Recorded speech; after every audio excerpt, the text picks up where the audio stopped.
Հանուն հոր եւ որդվո եւ ոգին սրբո ամեն։ Սիրելի ավատացյալներ, մեր հոգևոր ճանապարհորդությունը մենք հասանք երկրորդ կիրակին, արտաքսման կիրակին։ Առաջի կիրակիով սովորեցինք, թե Աստված ինչպես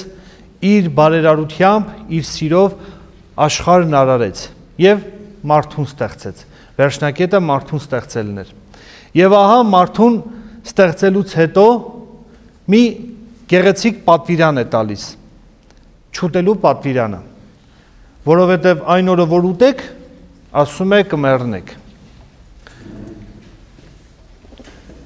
Ոչ թե Աստված պատժում է ուտելը, այլ պատժում է պատվիրանազանցությունը։ Եվ տեսեք, քանի որ Սատանան այստեղ միայն գիտեր, որ անհնազանդությունն է մեղք, ինքը մարդուն փորձեց այս երեք աստիճաններով, որկրամոլությամբ, փառամոլությամբ, անհնազանդությամբ։ Որկրամոլությամբ գալիս է Եվայի մոտ եւ Եվային առաջարկում մեղք գործել։ Տեսեք, բայց այստեղ Եվան պետք է հասկանար, որ դիմացինը սուտ է ասում, բացարձակ ստախոս է։ Եվ Աստված կարծես թե հնարավորություն տվեց մարդուն, որպեսզի մարդը ճանաչի սատանային, իր առջև եղողին, որ առջևինը սուտ է ասում, որտեղ ասում է, ինչու Աստված պատվիրեց բոլոր պտուղներից չուտել, ամեն ինչից չուտել, բայց Աստված նման պատվիրան չէր տվել, այլ ընդամենը պատվիրել էր բարու եւ չարի գիտության ծառից մի կերեք։ Ընդամենը այդ պատվիրանն էր տվել, բայց տեսեք, դիմացինը սատանան մեծագույն ստությամբ է հանդես գալիս, սուտ է խոսում, շատ մեծ իդեպ։ Բայց Եվան բանի տեղ չի դնում, Եվան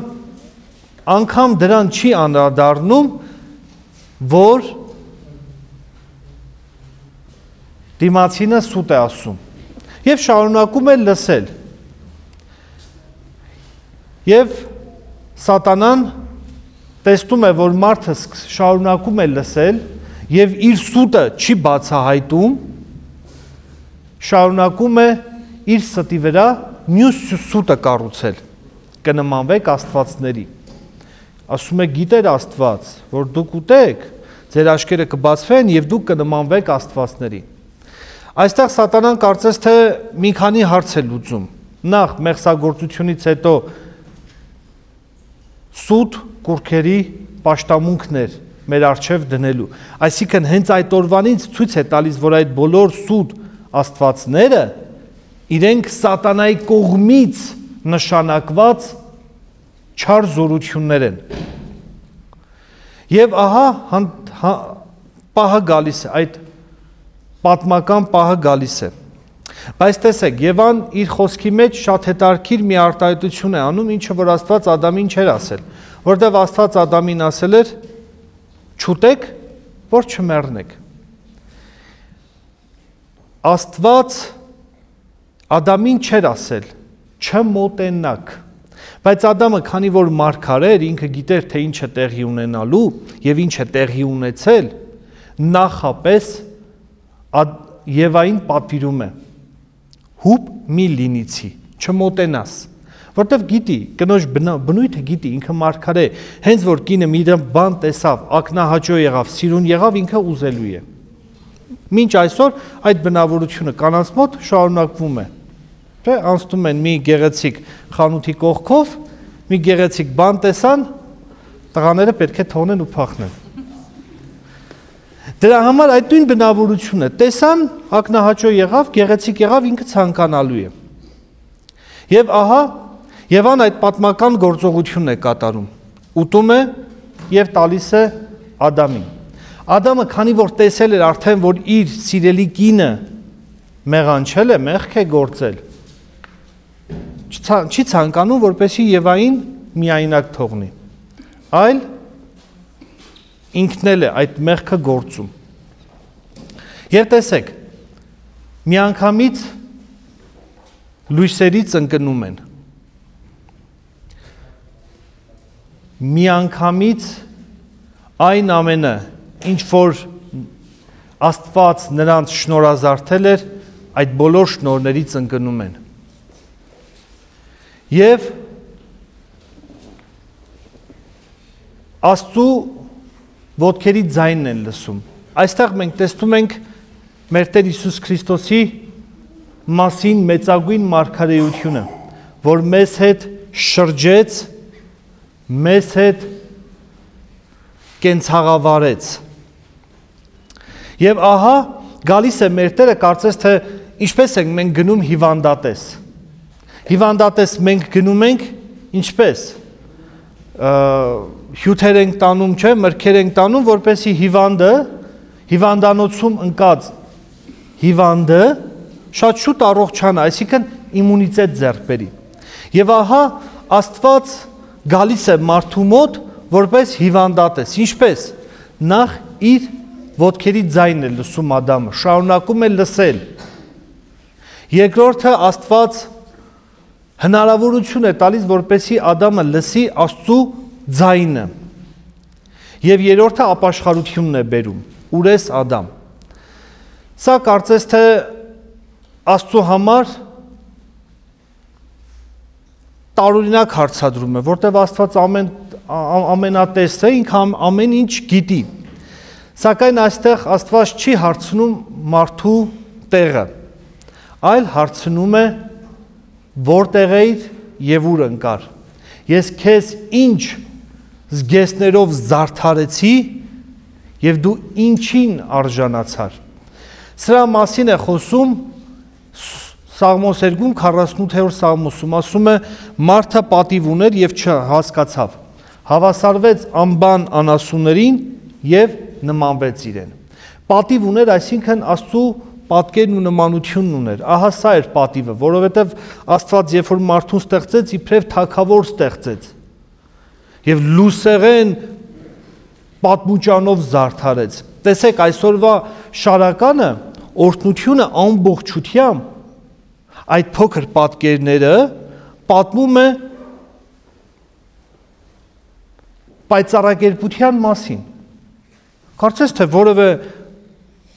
համագործակցություն չունի այսօր եւ պայծառակերպությունը, որտեղ պայծառակերպությունը շատ ուշ պետք է տեղի ունենա։ Սակայն շարականագիրը Աստծու օրհնությամբ, Աստծու ողորմությամբ ցույց է տալիս, որ այն պատմուճանից, որ դու զրկվեցիր, ահա Քրիստոս ցույց տվեց պայծառակերպության, որով որ քեզ վերադարձվեց։ Ինչու, որովհետև մկրտվեցինք եւ Քրիստոսով զգեստավորվեցինք։ Արդեն այս կյանքի մեռելությունն ունեցանք եւ Քրիստոսին ընդունեցինք, Քրիստոսին շարունակեցինք ընդունել որպես Տեր եւ Փրկիչ։ Եվ գալիս է Աստված եւ մարդուց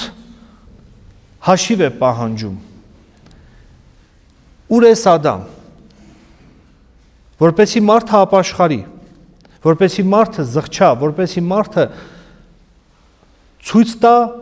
որ ինքը մեղավոր է, ինքը իր կամքով մեղ գործեց։ Եվ Ադամը սկսում է մեղադրել Աստծուն։ Այն կինը, որ դու տվեցիր, նա ինձ խաբեց։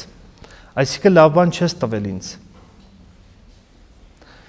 Այսօր էլ չէ, տղամարդիկ շատ հաճախ եմ տեսել, որ ինչ-որ մի խնդրի առջև են կանգնում, գոնե քաջաբար տղամարդկային կեցվածք ունենան եւ իրենց մեղքը ընդունեն, միանգամից կնոջ վրա են բարդում։ Դա էլ խոսում է մեր տկարություն, տղամարդկանց տկարության մասին, որը ճիշտ հակառակը, տեսեք, Աստված ինչ է ցույց տալիս այստեղ, որ ամեն մի հաճելի ակնահաճո իր չէ, որ քեզ պետքա կանե, մեզ տղամարդկանց սովորեցնում է, որ եթե խնդիր կա, դու պետք է լուծողը լինես, ինչու, որտեվ դու ես Աստծու առջև խոստացել Տերի է պաշտպան լինել։ Այսինքն այդ ամբողջ նետերը, որ պետք է ուղված լինեն կնոջը, դու պետք է պաշտպանես։ Դու քո վրա պետք է վերցնես, ոչ թե կնոջը մեղադրես, Աստծուն մեղադրես։ Իսկ կնոջն էլ ասում է, որ դու պետք է հնազանդ լինես, որտեվ քո ամուսինը քեզ ասել էր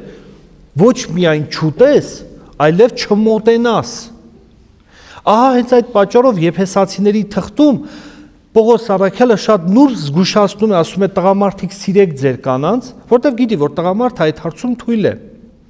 Կանանց էլ ասում է հնազանդվեք ձեր տղամարդկանց, որտեղ գիտի, որ կինը հենց այդ հարցում է թերանում, որ պետք է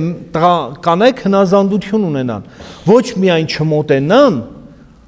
այլ նաև չուտեն,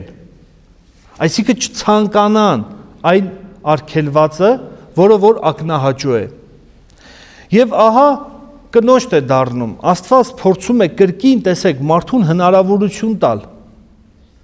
շատ գեղեցիկ կերպով հնարավորություն է տալիս,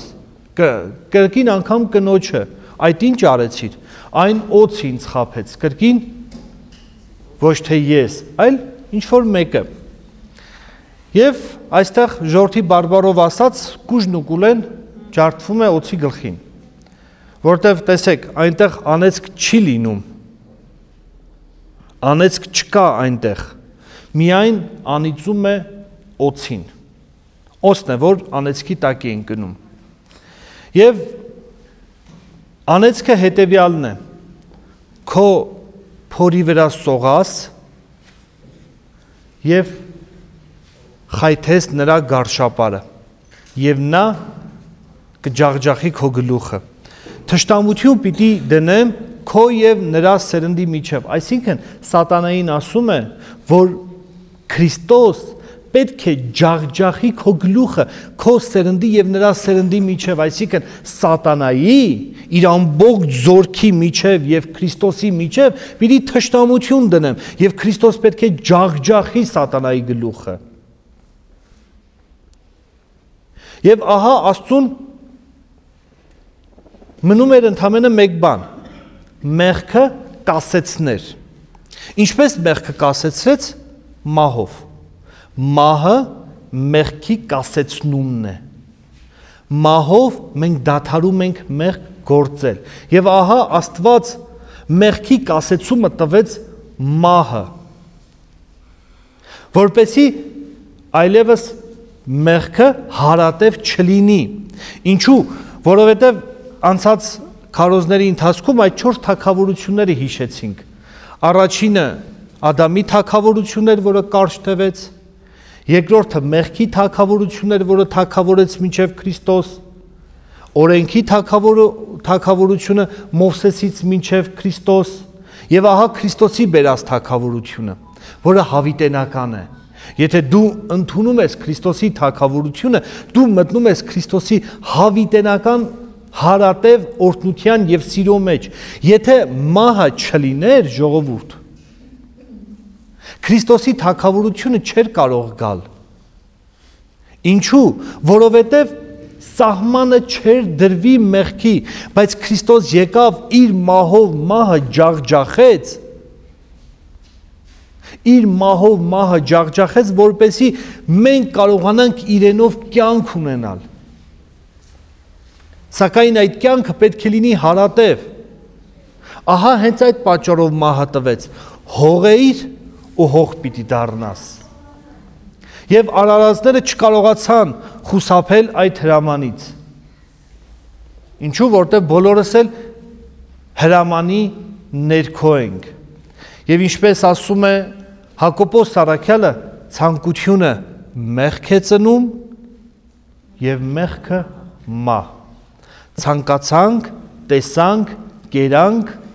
մեղք ծնեց, մեղք գործեցինք եւ այդ մեղքի վարձը մահն է, վերջնակետը մահն է, այսինքն մենք մեղք գործեցինք Աստծուն պատվիրանազանցությամբ, Աստծու հանդեպ չարախոսությամբ, որտեղ հավատացինք, որ մենք Աստված սուտ էր ասել, հասկանում եք որտեղ է մարդու մեղքը կայանում, հավատացել էր, որ Աստված ստել է, որ եթե մենք ուտենք, մեր աչքերը կբացվեն եւ մենք աստվածներին կնմանվենք։ Ահա սա էր ամբողջ մեղսագործությունը Աստծու հանդեպ, ամբողջ հայհույությունը։ Եվ Աստված թույլ տվեց, որպեսի մարդը ճաշակի, որպեսի այն, որ նրան անվանել էր իմ պատկեր, այսինքն ազատ կամ, որտեղ անցած անգամ խոսեցինք, չէ։ Այստեղ արդեն իսկ գործնականում էր ապացուցվելու իր ազատ կամքը։ Այսինքն, քանի որ Աստված մարդուն իր բարերարությամբ ստեղծեց, բարձր ստեղծեց, ինչպես ասում է առակողը իմաստությունների մեջ, բայց մարդը ընկավ։ Այդ բարերարությունը որն էր, հենց ազատ կամքն էր, ազատ կամքի գեղեցիկ վարդապետությունը, որ Աստված մեզ տվեց, որ Աստված մեզ շնորհեց, որպեսզի մենք կարողանանք այդ ազատ կամքով ընտրել բարին կամ չարը։ Ինչու՞, որովհետև մենք էինք ընտրելու ինչ դատաստանով, որ պետք է դատվենք։ Եթե ընտրում ենք բարությունը, ըստ մեր Տեր Հիսուս Քրիստոսի, ասում է բոլորը պետք է հարություն առնեն։ Ոմանք կյանքի համար, որովհետև բարիք են գործել, եւ ոմանք որ չարիք են գործել դատաստանի հարության համար։ Այսինքն մենք պետք է ընտրենք մեր ազատ կամքով։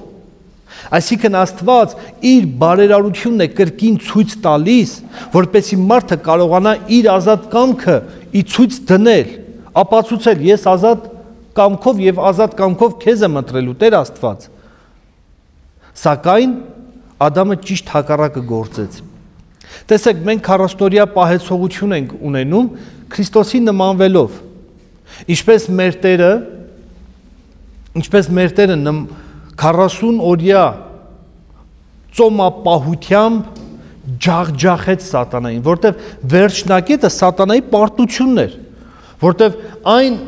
զենքերը, որ ինքը գործածել էր Ադամի դեմ, ինքը մտածում էր, որ Քրիստոսի դեմ էլ կարող է գործածել։ Առաջինը որկրամոլությամբ։ Դու կարող ես, եթե Աստծո որդին ես, ասա, որ քարերը հաց դառնա։ Եվ Քրիստոս հին ուխտով պատասխանեց. Մարդ միայն հացով չի ապրի, այլ Աստծո բերանից ելած ամեն խոսքով, որտեղ Աստծո խոսքը մեր կենդանությունը, մեր ճանապարհը, մեր շավիղը, մեր ամբողջ ընթացքը։ Երկրորդը եկավ եւ Քրիստոսին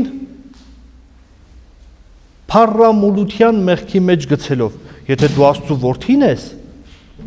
ցած գցիր այս տաճարից եւ հրեշտակները քեզ կպահեն։ Որովհետև 90-րդ Սաղմոսի մեջ գրած է, որ հրեշտակները քո ոտքերը կպահեն, որպեսզի քո ոտքը քարին չդիպչի։ Եվ հաջորդը իշխանատենչությամբ ինձ երկրպագիր եւ այս ամենը քեզ կտամ։ Եվ տեսեք, այս երեք մեծագույն մեղքերը մարդկային բնությունը չի կարողանում հանդուրժել, բայց Քրիստոս մեր մարդկային բնությամբ հանդուրժեց, հաղթեց, ջախջախեց սատանային, կոտորեց սատանայի ամբողջ զորքը, որովհետև Աստծո զորությունն էր։ Այսինքն, երբ որ մենք 40-օրյա պահեցողություն ենք ունենում, մենք պետք է մի բան հաշվի առնենք։ Սատանան իր հրետանին գործի է դնելու։ Եթե մենք Աստծո խոսքով ենք պայքարում ինչպես Քրիստոս, մենք կհաղթենք սատանային։ Տեսեք, երեքն էլ Աստվածաշնչով պատասխանեց։ Եվ եթե մենք մոռանում ենք այդ պահին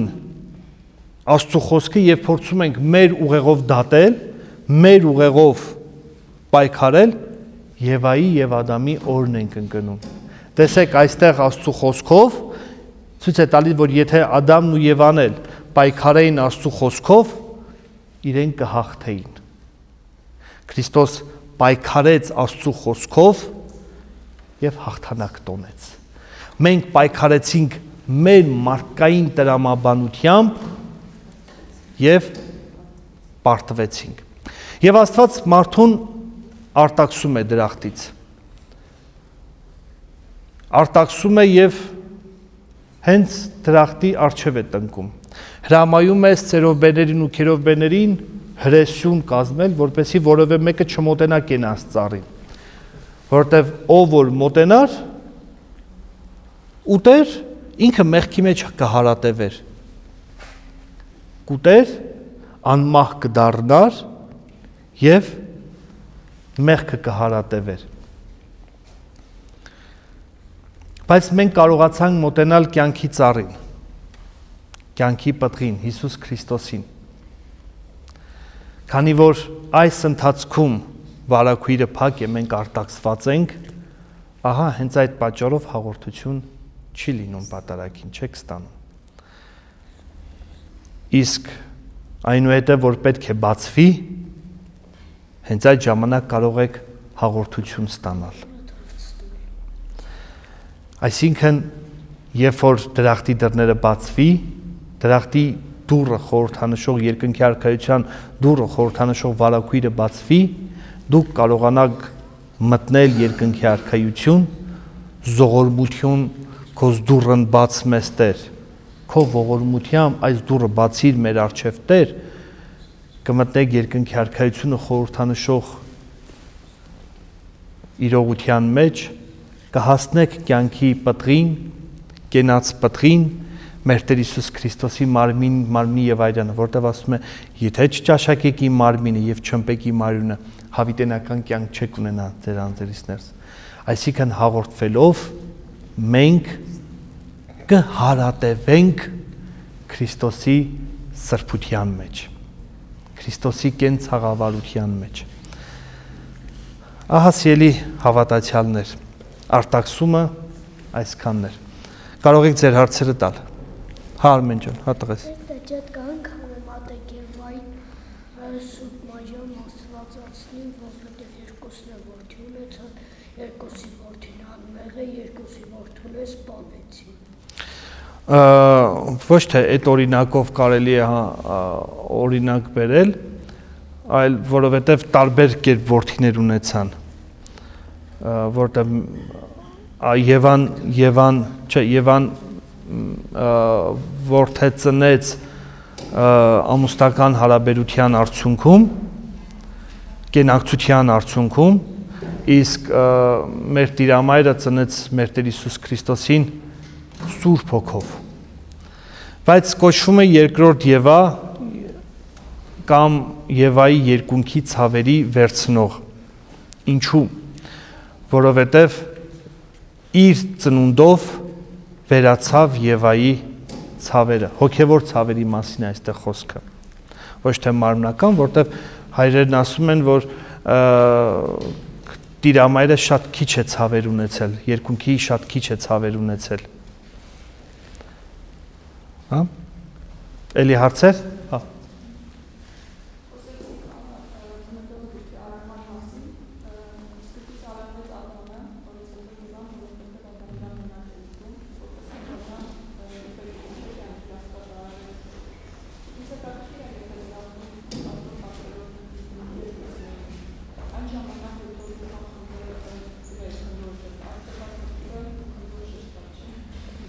Պտուղա։ Երբեմն խաղ են նկարագրում, երբեմն թուզ, երբեմն տարբեր։ Կարիք էլ չկա, մեզ ինչ։ Մենք դրա խնդիրի չունենք, խնձորա, թուզա, նուռա, մեզ ինչ։ Անհնազանդությունն է մնում, այստեղ պտուղը խնդիր չի, այստեղ անհնազանդությունն է։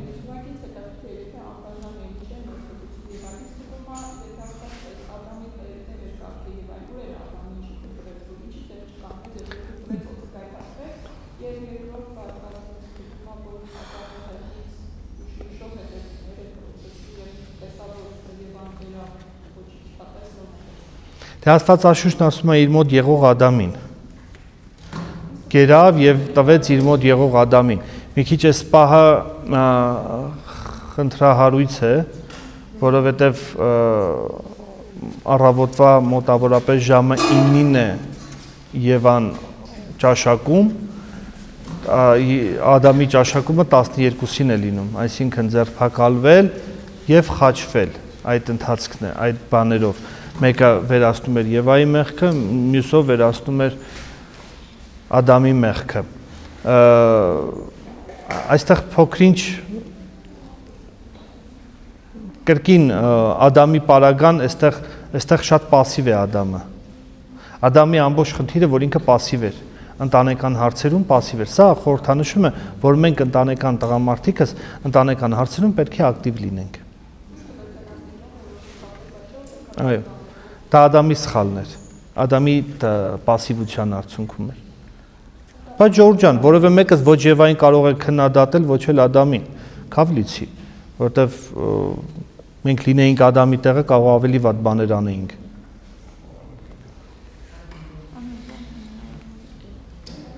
Հա։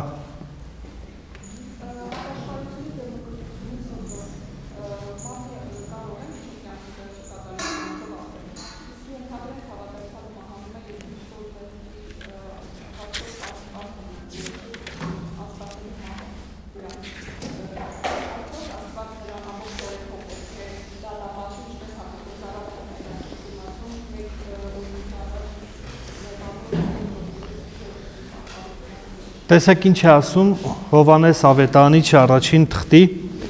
առաջին գլխի 8-րդ համարում։ Եթե ասենք մենք ոչ մի մեղք չունենք, մենք մեզ ենք խաբում եւ ճշմարտություն չկա մեր մեջ։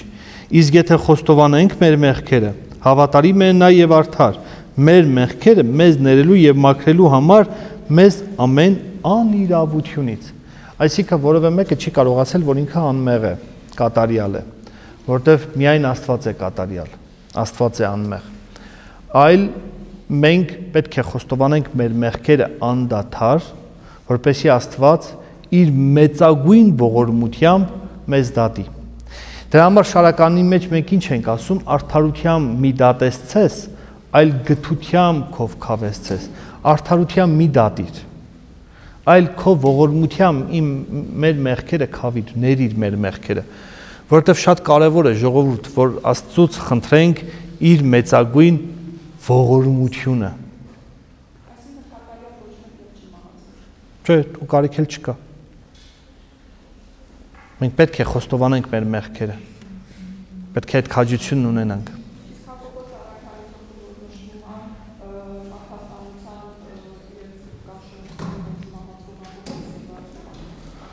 Հա, իհարկե։ Բայց եթե մարդը մարդասպան է եղել կամ շնացող է եղել, իր կյանքի միակ նպատակը շնությունն է եղել, մարդասպանություն, որգրամոլություն, պիտի պատասխան տա, ինչ պիտի անի։ Բայց ինչ էիք ուզում, պատասխան չտար։ Բա եւ այս կյանքի մեղքը վայելի եւ ուզում եք Աստծուսերը, ախր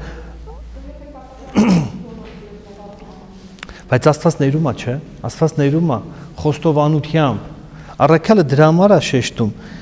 եթե ասենք մենք ոչ մի մեղք չունենք, մենք մեզ ենք խաբում եւ ճշմարտություն չկա մեր մեջ, իսկ եթե խոստովանենք, այսինքն եթե անգամ մեկը մարդասպան է եղել, բայց դարձի եկել խոստովանել է իր մեղքը, Աստված կների։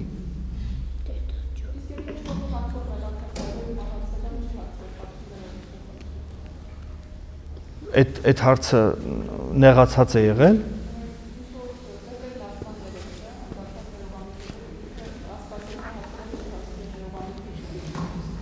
Չէ, բայց դրա համար ասում է, Աստվածաշունչը դրա համար է պատասխանում, արթուն եղեք, որովհետև չգիտեք երբ է գալու մարդու որդին, արթուն եղեք, ընդհանրապես։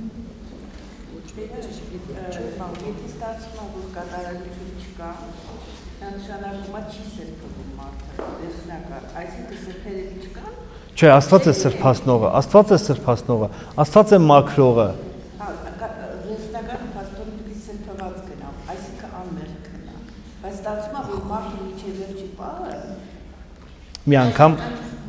Մի անգամ Սատանան գալիս է Անտոն անապատականին եւ ասում է, հա, վերջը հաղթեցիր, հա, ինձ Անտոն։ Անտոն անապատականն ասում է, դեռ չեմ հաղթել, որովհետև մարմնի մեջ եմ։ Եթե մարմնի մեջ ենք, ժողովուրդ, ուրեմն պետք է խոնարհ լինենք։ Սրբացնողն էլ Աստված, մաքրողն էլ Աստված։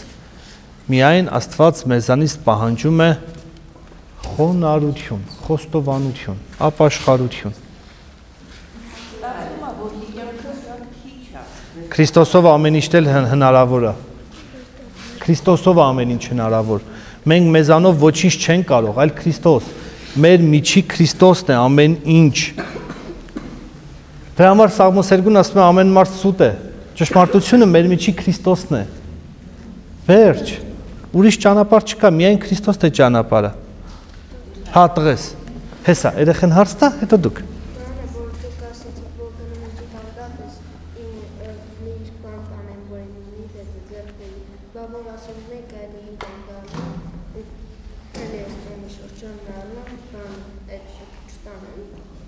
Չէ, տղես, ես օրինակ էի ուղղակի բերում։ Եթե հիվանդա լինում, իբրև հիվանդատես մենք ավելի ուշադիր ենք, չէ՞։ Աստված էլ այդ նույն ուշադրությունը դարձրեց, որտեղ մենք հիվանդ էինք։ Հա, դա փոխաբերական իմաստով։ Հա։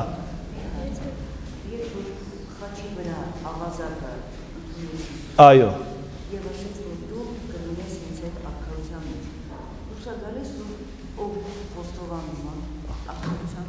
Այո։ Այո, միանգամից մաքրվում են մեղքերը։ Որտեվ տեսեք, ավազակի օրինակը ընդամենը կարող է տևել մի քանի րոպե, չէ՞։ Դրանից հետո մահանար ավազակը։ Կամ վայրկյան, կամ րոպե, կամ ժամ, բայց տեսեք, խոստովանեց եւ Քրիստոսից մեծագույն օրհնությունը ստացավ։ Ինձ հետ կլինես դրախտում։ Սա ցույց է տալիս, որ բոլորս էլ մեղավոր ենք։ Մեկը ապաշխարող էր, մեկը ապաշխարող չէր։ Ավակ երեքշաբթի օրը ավելի մանրամասնորեն կխոսեմ 10 կույսերի մասին։ Ավելի մանրամասնորեն այս հարցի շուրջ։ Հա։ Մոռացար։ Հա։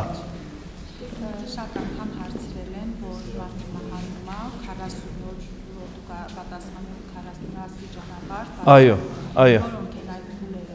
40 աստիճանը ըստ Աստվածաշունչը կանոնականացնող հայրապետի, Աթանաս հայրապետն է Ժողովուրդ ջան կանոնականացրել Աստվածաշունչը։ Ըստ Աթանաս հայրապետի 40 աստիճաններ են հոգին 40 աստիճաններ է բարձրանում։ Դե դա արդեն չեմ կարող ասել, չի ասում։ Չէ, դա ժողովրդական ուղղակի սովորություն է, դա աստվածաշնչյան չի, դա եկեղեցական չի։ Ճիշտ է, որ հրեշտակները մեր աղոթքները լսում են, մեր մեղքերը տեսնում են ու տանում են։ Այո, այո, այո։ Հա, Սեդա ջան։ Ինչ։ Ես չեմ շնորհավորել։ Ես մարտի 8-ը չեմ շնորհավորել, չեմ էլ ընդունում։ Դա արդեն Ժողովուրդ ջան, այս թեմային չի վերաբերվում։ Մարտի 8-ը էլի։ Որ ուսումնասիրեք մարտի 8-ի նախապատմությունը, կհասկանաք ինչու չեմ ընդունում։ Այո, եթե մարմնավաճառների տոնն է, էլի ես ոնց շնորհավորեմ։ Դա արդեն անձնական հարցումների միջոցով։ Հա։ Բայց այս պատմության մեջ եկան մեղքերը, ովհետև երկու երեխա ունեցավ, երկուսից մեկը մեռավ, երկուսից մեկը դառավ մարդաս։ Դե։ Շատ լավ, Ժողովուրդ ջան։ Մեր Տեր Հիսուս Քրիստոսի շնորհը, խաղաղությունը այժմ եւ միշտ եւ ավիտյանս հավիտենից ամեն։